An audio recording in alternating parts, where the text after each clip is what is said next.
That audio, CNN and the Washington Post obtained a leaked audio tape of former President Trump discussing a document about Iran during a 2021 meeting. It happened at Bedminster Golf Club in New Jersey. Now, this is said to be, of course, a key piece of evidence in the special counsel Jack Smith's case against Trump. Here is part of that 2-minute recording obtained by CNN. I was just saying, because we were talking about it, and he said he wanted to attack Iran and what? These are the papers. This was done by the military, given to me. I think we can probably, right? I don't know. We'll have to see. Yeah, we'll have to try to figure out a yeah. See, as president, I could have declassified it. Now I can't, but this is classified. Now we have a problem. Isn't that interesting? Yeah. It's so cool. I mean, it's so. Look, we here and I have, and you probably almost didn't believe me, but now you believe me. Well, here's how former President Trump responded to the leaked clip on Truth Social. He wrote that the deranged special prosecutor Jack Smith, working in conjunction with the DOJ and FBI, illegally leaked and spun a tape and transcript of me, which is actually an exoneration rather than what they would have you believe. This continuing witch hunt is another election interference scam.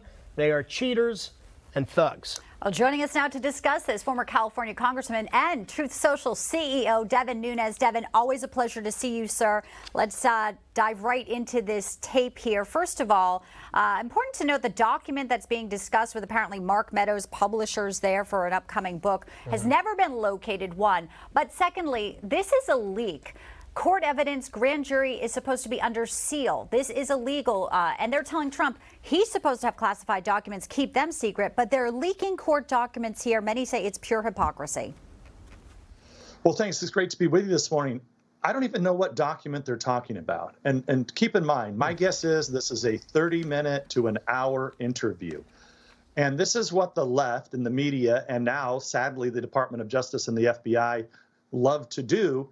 It is to selectively leak. It is to take something possibly out of context. What I heard right there, it's a nothing burger. There's nothing there. It appears like he's maybe referring to some article, some story maybe that had just come out. I think there's no question that Republicans in general, especially Trump, have no use for General Milley. We think that he's went woke. He's done a lot of damage to the military.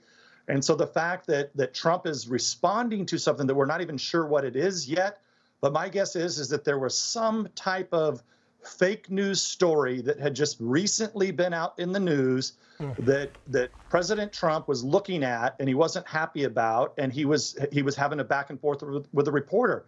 And then finally there's this, Bianca. What document?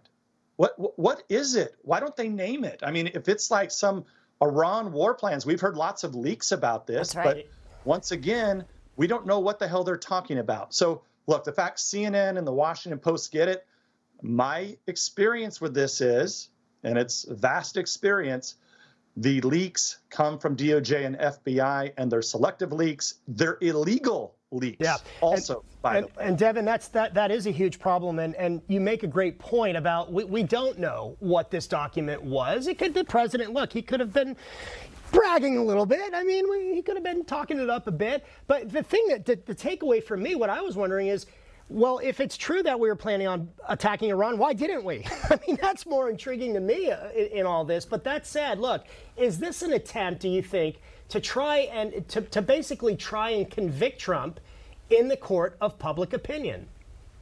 Well, look, you also have to go to the indictment. Now, I'm not a lawyer, but I've spent a lot of time with lawyers and reviewing documents over the years. And I actually don't see, everybody continues to call this classified documents. Well, number one, he's not being prosecuted under mishandling of classified documents like I would have been as a former congressman if I had information, say, sitting in my garage by a Corvette that I don't have. I would be prosecuted under the mishandling of classified documents.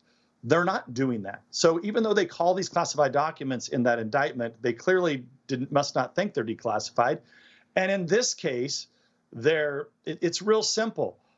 Show the whole thing. The entire audio tape has to be available.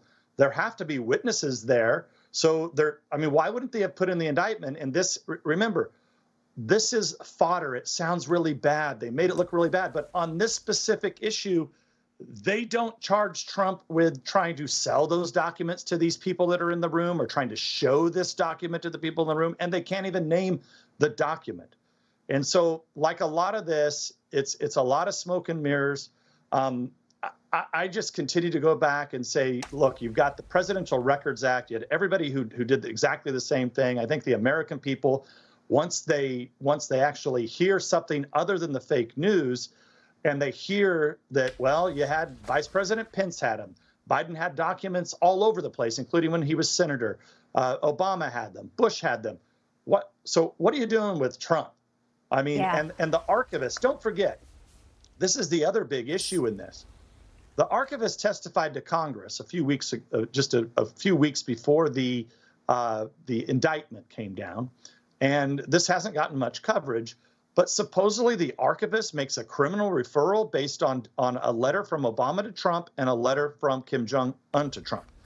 That's the testimony of the archivist. Now, what the hell is the archivist in this country doing making criminal referrals on 2 letters that are clearly Donald Trump's letters? They were sent to him. The archivist, if he wanted a copy of the letters or didn't have a copy of the letters, he could just call up Trump and ask him. But no, you're telling me, picks up the phone and says, send in the raid, send the FBI in. He's got a letter from Obama that he hasn't, that's classified. Congressman, Look, I mean, what happened here is somebody at DOJ and the FBI convinced the archivist to make a criminal referral so that they can raid Mar-a-Lago and that they can indict the former president, their political enemy. Obviously, something his legal team will be tearing into in the months ahead, as we know. And obviously, this leaked tape here, illegal. And you clearly made some very salient points on what we did not exactly hear. Congressman Nunes, got to leave you there. Always appreciate your time, though. Great to be with you. Great to have you.